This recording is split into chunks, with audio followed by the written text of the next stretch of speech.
नमस्ते, welcome to creative fashion. तो आज का हमारा टॉपिक है शोल्डर फॉलिंग का, यानी जब भी हम डीप नेक पहनते हैं ब्लाउज तो उस समय ये हमारा शोल्डर है इस तरह से फॉल हो जाता है साइड में। तो ऐसा क्यों होता है, इसका कारण क्या है और इसका सॉल्यूशन क्या है, ये पूरी डिटेल के साथ इस वीडियो में देखेंगे। तो आपने अभी तक हमारे चैनल को सब्सक्राइब नहीं किया तो प्लीज़ सब्सक्राइब कर दीजिएगा और बेल के बटन पर क्लिक कीजिएगा ताकि वीडियो के नोटिफिकेशंस आपको मिलते रहे। तो चलो हम शुरू करते हैं।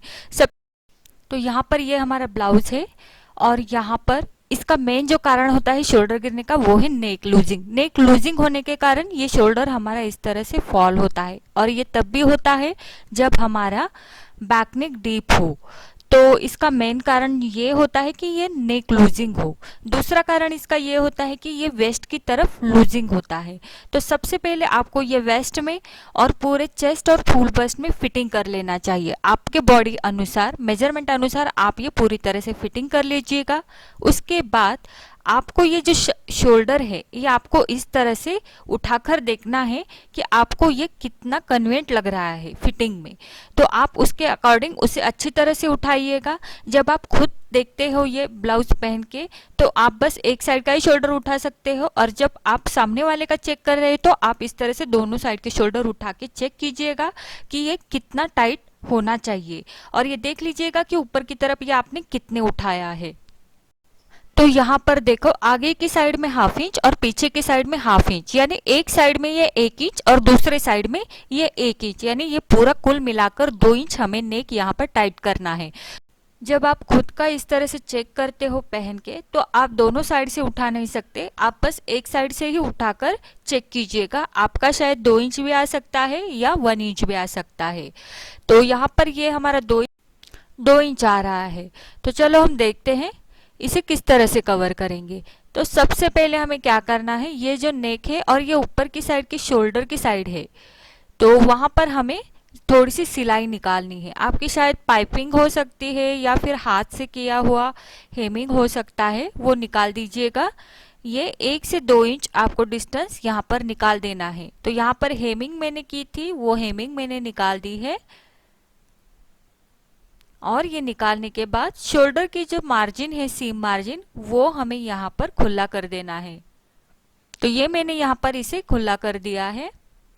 अब हमें यहाँ पर क्या करना है, मैं यहाँ पर पेन से मार्किंग कर देती हूँ। यहाँ पर हमें तिरछा डाट लेना है। तो यहाँ से यहाँ तक तिरछा डाट लेना है 1/4 इंच का।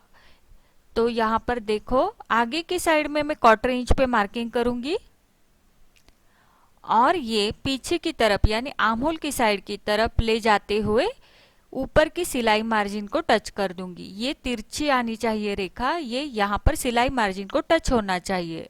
इस तरफ सिलाई मार्जिन को टच हुआ है ये ऊपर के, इस तरह से वहां से शुरू करेंगे और आगे की तरफ ये 1/4 इंच विड्थ होनी चाहिए स्टार्ट की। तो इस तरह से मैंने यहाँ पर तिरछा मार्किंग किया। मैं यहाँ पर पिनअप कर देती हूँ। यहाँ पर हमें सिलाई लगानी है तो आप यहाँ पर सिलाई लगा दीजिएगा। तो यहाँ पर ये हमारा कुल मिलाकर नेक जो है वो टाइट हो जाएगा ½ इंच, 1/4 इंच इस साइड और 1/4 इंच इस साइड। इस तरह से ये हमारा नेक यहाँ पर टाइट हो जाएगा ½ इंच का। उसके बाद आप यहाँ पर जो पट्टी है गले की वो यहाँ पर फिर से ज्वाइंट कीजिएगा और अंदर की साइड में हेमिंग कर दीजिएगा। आपकी पाइपिंग है तो पाइपिंग खोलकर ये पूरी पट्टी डाट लेकर फिर से यहाँ पर पाइपिंग कर दीजिएगा। सेम उसी तरह से दूसरे साइड के शोल्डर पे भी आपको करना है।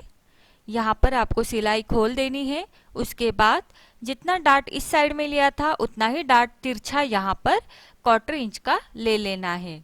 तो इस साइड से ये हमारी शोल्डर की साइड में हमारा इस साइड ½ इंच और इस साइड ½ इंच कवर हो गया, यानी कि 1 इंच कुल मिलाकर कवर हो गया।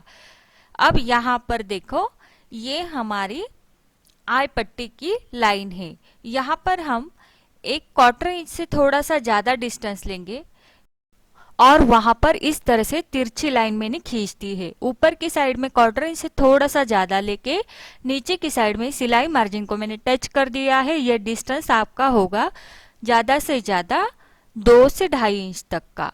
इस तरह से तिरछी लाइन ज्वाइंट करनी है और फिर पट्टी को इस तरह से मोड़ना है बराबर से वो जो पट्टी है, पट्टी की सिलाई वो बराबर से उस लाइन पे चली जानी चाहिए। ये तिरछी रेखा है तो तिरछी रेखा के अकॉर्डिंग हम पट्टी को इस तरह से फोल्ड करेंगे और उसके ऊपर से स्टिच लगाएंगे। यहाँ पर हमारी आई पट्टी के साइड में ऐसा करना है, हुक पट्टी के साइड में हम नहीं करेंगे, क्योंकि आई पट्टी के साइड में जो सिलाई मार होती है जो हम लेते हैं तो उसमें ये छिप जाता है। यहाँ पर मैंने पिन अप कर दिया। अब ये हमारी हुक की साइड है, तो हुक की साइड में हम किस तरह से करेंगे। एक तो आपके पास यहाँ पर दो ऑप्शन है, नेक की और आप एक छोटा सा डार्ट यहाँ पर ले लीजिएगा, 1/4 इंच इसकी विड्थ रखिएगा और इस डार्ट की लंबाई आप ज्यादा से ज्यादा 1.5 इंच रख सकते हो। ये डार्ट भी हमें इस तरह से तिरछा लेना है, ये बहुत छोटा लेंगे आप, और ये पूरी फिनिशिंग के साथ आप आगे की तरफ मिला दीजिएगा।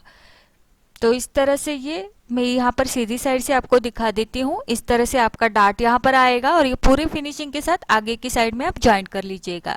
अगर आप डार्ट नहीं लेना चाहते तो हुक को खोल दीजिएगा और थोड़ा सा अंदर की तरफ लगा लीजिएगा।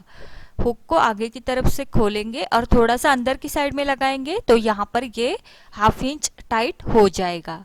इस तरह से ऊपर की साइड में 1 इंच और नीचे की साइड में 1 इंच हमने यहाँ पर कवर कर दिया।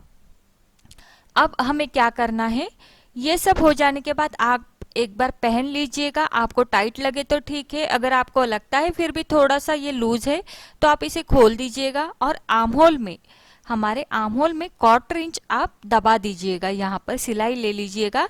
ये देखिए इस तरह से, जिस तरह से मैंने यहाँ पर पेन से मार्किंग किया है सेम उसी तरह से आप एकदम तिरछा यहाँ पर इस तरह से सिलाई ले लीजिएगा, 1/4 इंच आर्म होल में दबा दीजिएगा। इससे आपका आर्म होल में ये फिटिंग में बैठेगा और आपका जो शोल्डर फॉल हो रहा है उसे टाइट करने में ये मदद करेगा।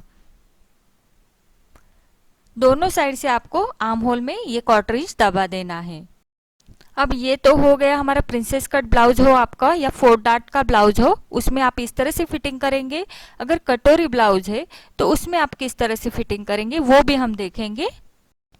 ये है हमारा कटोरी ब्लाउज और यहाँ पर अगर आपका नेक लूजिंग हो रहा है तो सबसे पहले आपको जिस तरह से हमने पहले वाले ब्लाउज में देखा, यहाँ पर पट्टी खोलकर आपको शोल्डर में एक डार्ट लेना है 1/4 इंच का। तो इस तरह से ये शोल्डर में एक साइड में 1/2 और दूसरे साइड में 1/2 इंच नेक कवर हो जाएगा। तो ये पूरा 1 इंच नेक हमारा कवर हो जाएगा। नीचे की साइड में अगर आप हुक और आई की पट्टी में डार्ट नहीं लेना चाहते तो आपको कटोरी में एक ऑप्शन ये मिल जाता है, जहाँ पर हमारी कटोरी ज्वाइंट होती है उस ज्वाइंट की ओर आप यहाँ पर थोड़ा सा 1/4 इंच दबा के ले सकते हो। इससे यहाँ पर ये 1/2 इंच दोनों साइड में ये नेक यहाँ पर दब जाएगा। तो यहाँ पर ज्वाइंट होता है तो ये देखिए 1/4 इंच यहाँ से शुरू करेंगे और आगे की तरफ आकर सिलाई को मिला देंगे। इस तरह से यहाँ पर डार्ट को मर्ज कर देना है आगे की तरफ ले जाके। यह 1 से 1.5 इंच या 2 इंच ज़्यादा से ज़्यादा आप ले सकते हो इसकी लंबाई। तो इस तरह से यहाँ पर कटोरी का ज्वाइंट नेक की ओर होने के कारण यहाँ पर हमें ये एडवांटेज मिलता है कि हम यहाँ पर डार्ट को छुपा सकते हैं। तो इस प्रकार ये हम कटोरी ब्लाउज में करेंगे। और आर्म होल में भी आपको लगता है कि इतना करने से भी आपका नेक टाइट नहीं हुआ है तो आर्म होल में आप 1/4 इंच दबा दीजिएगा। तो इस तरह से ये आपका हो सकता है।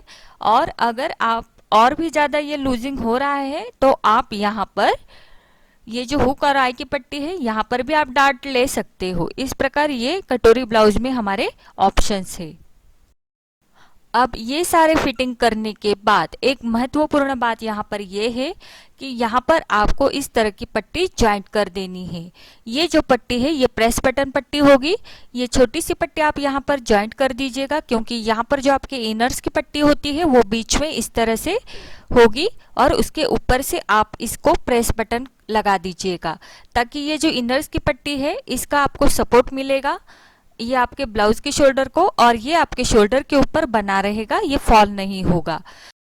तो आई होप आपको ये पूरा ट्यूटोरियल अच्छा लगा हो, यूजफुल रहा हो। तो प्लीज़ लाइक कीजिएगा, शेयर कीजिएगा और सब्सक्राइब करना मत भूलिएगा।